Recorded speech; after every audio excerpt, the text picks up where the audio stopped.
You know, most of us think of sleep as just switching off, right? It's that time when our body and brain finally get to rest. But what if I told you that couldn't be further from the truth? Seriously, when the lights go out, your brain is actually just clocking in for its second shift, and it's arguably its most important one. So tonight, let's pull back the curtain and see what's really going on in there. Yeah, think about that for a second. We all see sleep as downtime, but what if it's actually peak performance time? What if your brain is just going into overdrive all night long, not just resting, but actively repairing, reorganizing, and literally rebuilding you for the next day? So buckle up, because that's exactly where we're going. We're gonna follow your brain on its incredible nightly journey and find out what it's really up to while you're off in dreamland. Okay, first things first. Sleep isn't just one big, solid block of nothingness. Not at all. It's actually a super dynamic, repeating cycle. You can think of it like a carefully choreographed performance with different acts. And trust me, each act has a very specific job to do. So this whole performance, it unfolds in these repeating 90-minute cycles. We've got 4 main stages. Your brain basically goes from a light doze down into this deep restorative sleep, and then into the famous REM stage. Yep, that's the dream one. And it does this whole loop over and over, about 4 to 6 times a night. But the first order of business in that loop, well, it's absolutely critical. It's time to take out the trash. All right, so the journey begins as we descend into the deepest phase of sleep, what scientists call stage N3. Now, this is where some of the most important maintenance work gets done. Your brain isn't just resting here, it's firing up its deep cleaning cycle. And who's on this cleanup crew? Well, it's a system called the glymphatic system. And honestly, it's just this brilliant piece of biological engineering. Picture a microscopic plumbing network that only kicks into high gear when you're in deep sleep. And its one and only job? To flush out all that metabolic junk that builds up in your brain while you're awake. The way it works is just, wow, it's fascinating. As you fall into deep sleep, something pretty remarkable happens. Your brain cells actually shrink a little bit. This opens up the channels between them, which lets cerebrospinal fluid, that's the CSF, flood the area. It basically acts like a power washer for your brain, flushing away all that waste, including a really nasty protein called beta amyloid, which, as you may know, is a key player in Alzheimer's disease. So, here's the bottom line. This nightly cleanse is not optional. A well-rested brain gets to efficiently clear out all those harmful toxins. But in a sleep-deprived brain, that nasty waste just builds up, night after night. This is exactly why getting quality, deep sleep is now seen as one of the most important things you can do for your long-term brain health. But hey, the brain's work is far from over.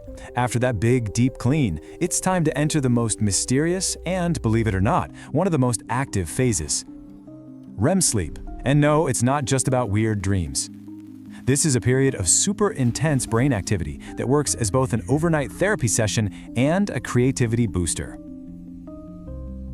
Let's start with the therapy part. You can think of REM sleep as emotional first aid.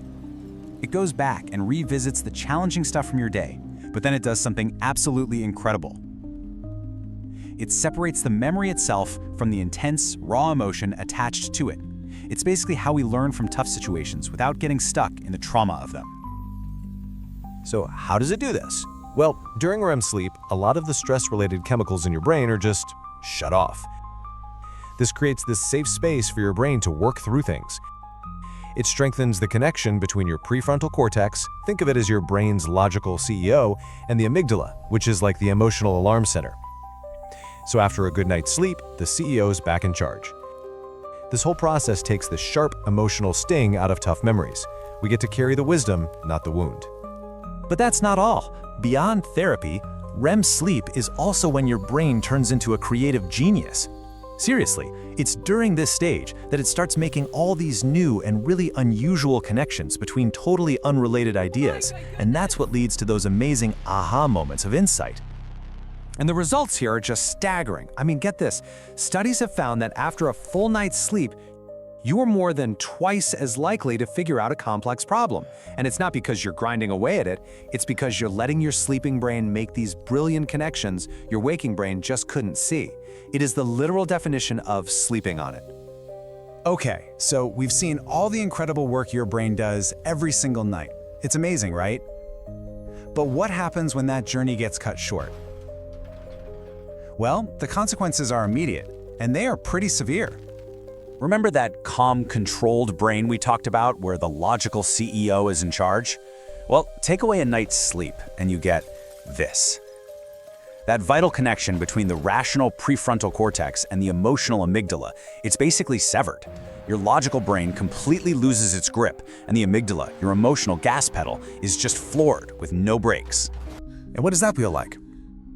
Well, the result is a staggering 60% increase in your emotional reactivity.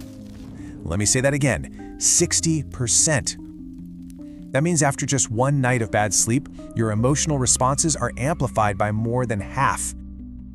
The logical CEO is offline, and the emotional alarm center is running the whole show. All that careful work your brain did, gone in an instant. Okay, that's a little scary, I know. And while, look, nothing can replace a full night of sleep, there is a science-backed way to get a quick little boost during the day, and that is the power nap. But listen, there is an art to the perfect power nap. First, you gotta keep it brief. We're talking 10 to 20 minutes. That is the sweet spot. Any longer, and you're gonna risk waking up all groggy and feeling worse. Timing is also super important. You know that natural slump you feel between about 1 and 4 p.m.? That's the perfect window. You're working with your body's rhythm, not against it. And of course, find a quiet, dark, cool place if you can. It really does make all the difference. But, and this is a big but, let's be super clear here. A power nap is a fantastic tool. It's great for a quick refresh, for boosting your alertness, but it is a supplement, not a substitute. It just can't do the heavy lifting, you know? It can't perform that deep lymphatic cleanse or that complex emotional therapy that a full 8 hours provides. So think about it. Every single night, your brain is putting in a complex, critical shift. It's clearing out toxins, it's soothing your emotions, and it's sparking your creativity. It is literally building a healthier, smarter, and more emotionally balanced version of you for the next day. So the only real question left is, are you giving it the time it needs to actually get the job done?